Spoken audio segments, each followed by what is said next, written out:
Hello, welcome back. This is Calculus by Dr. Oz. Today we have two exercises where we have a power series provided to us. And what we're going to do is to determine or to find the interval of convergence in each case. And we have the center of the power series and we have k given as a positive integer. So we're going to determine the interval of convergency for c and k. In terms of, in fact, C and K. But before I hit the road, even though I'm going to explain this within the video, let's remember what the interval of convergence is, and in general, what it means to have a power series convergent. All right, here we go. The convergence of the power series is happening in three different cases here. And we're talking about a power series centered at C. So the power series may be only convergent at its center, C. That's the first case where you have the radius of convergence to be 0, exactly equal to 0. And there's no interval to talk about because the power series is convergent only at a point, okay?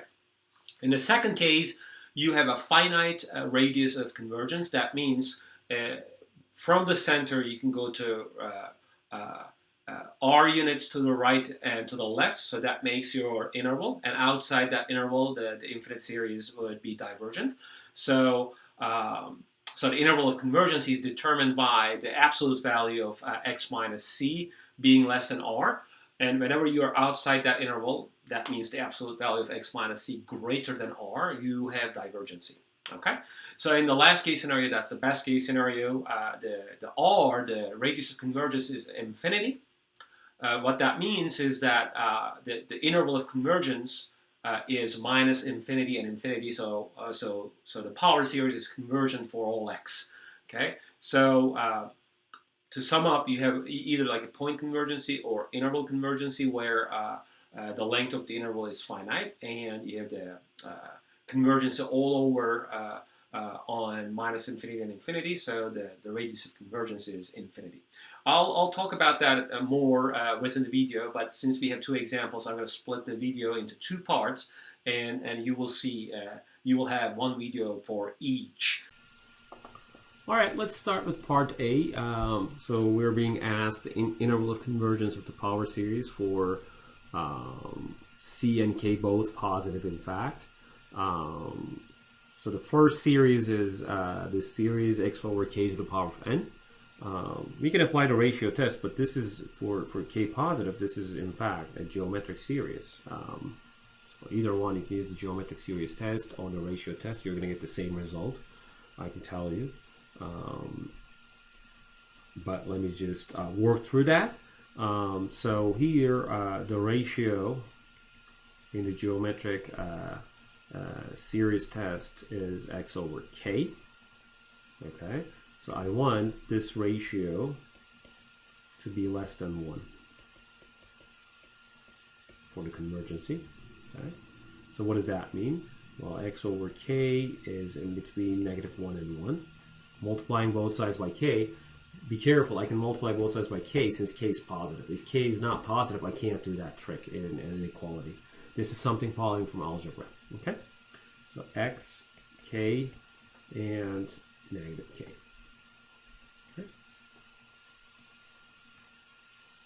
All right, so this is the interval of convergence. So -k and k open interval, whatever k is. Okay, and we can also analyze those at the endpoints. But I can tell you that in the geometric series, when r equals 1, it's divergent.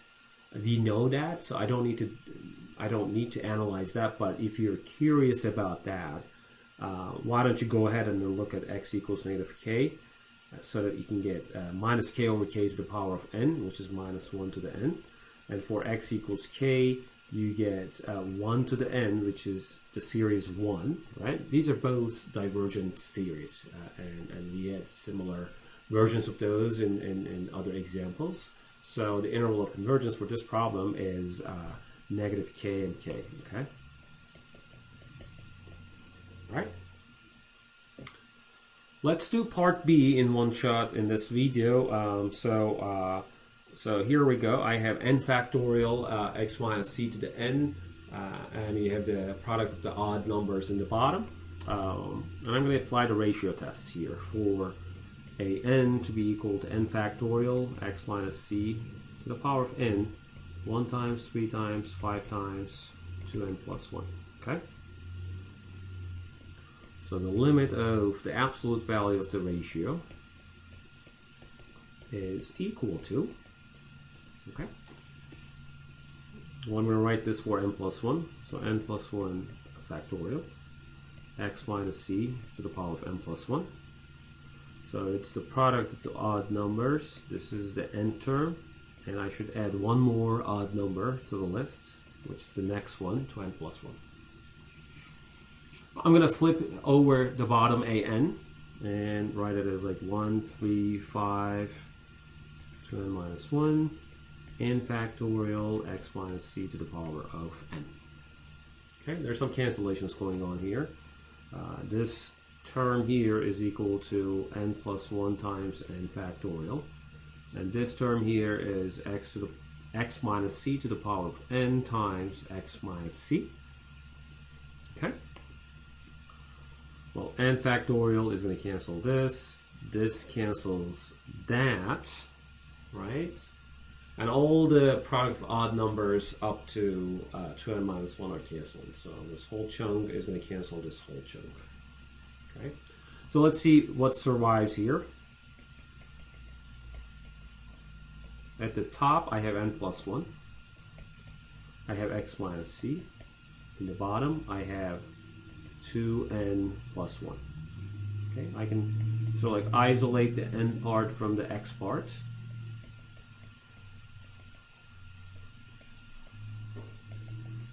Okay.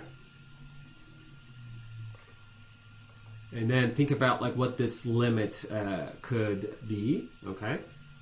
But you can apply the L'Hopital's rule for this limit separately, right? Take the derivative of the top, take the derivative of the bottom, and then you don't need to put the absolute value sign for that part because n plus 1 over 2n plus 1 is already positive, okay? So that limit should be 1/2. So let's continue here. 1/2 absolute value of x minus c. And the ratio test rules that this limit has to be strictly less than 1, okay?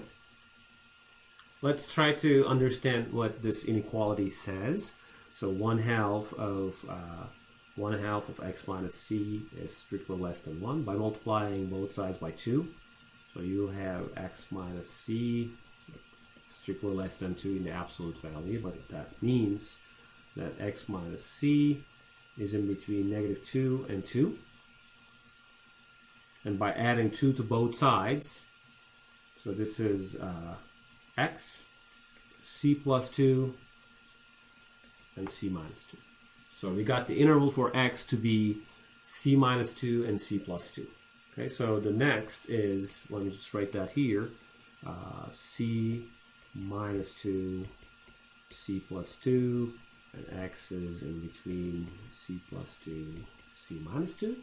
All I'm going to do next is to analyze the infinite series at the end points. Okay, so let's check what is going on at c minus 2 and c plus 2.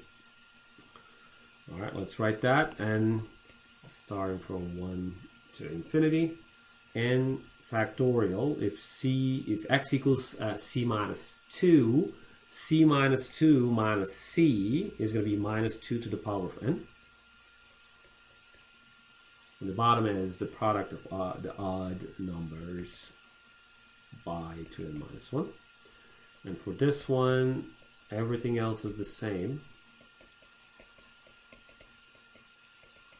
except the x term. So in this case, x equals c plus 2. So c plus 2 minus c to the power of n is 2 to the power of n. Okay? At this moment, you can pause the video and start thinking about the convergency of both infinite series. So remember all the available tests we had in the past. So first of all, this is the first one is an alternating series, so I can write this as minus 1 to the n times 2 to the n. So that here a n would be n factorial 2 to the n, 1 times, 3 times, 5 times, all the way to n minus 1. So n factorial is the product of numbers starting from 1 all the way to n. So even that part, this n factorial divided by that, has a finite limit, but you also have the 2 to the n part over there. So I can immediately, even for this case here, I can immediately conclude that this does not approach 0. Because even if you use the alternating series test, you want an to approach 0. And here I use the n-term test that, you know, an doesn't approach 0. You can use the alternating series test, but using the same limit behavior, right? The limit doesn't go to 0, concludes that both series diverge, okay? So divergent and divergent, okay? So this implies that the interval of convergency is c minus 2, c minus 2, x, and c plus 2. And that doesn't change because at the end points we hit the divergency. So you can go back here and write the interval of convergency as c minus 2, c plus 2. Okay, so this way, if c is the center, the radius of convergency is 2 in part B, and in part A, the radius of convergency is k, with center being 0 in part A. Okay. Right, that was a long video. We got 2 exercises handled in the same video, and it's the end of it. Thanks for watching. I'll see you in another video. Bye.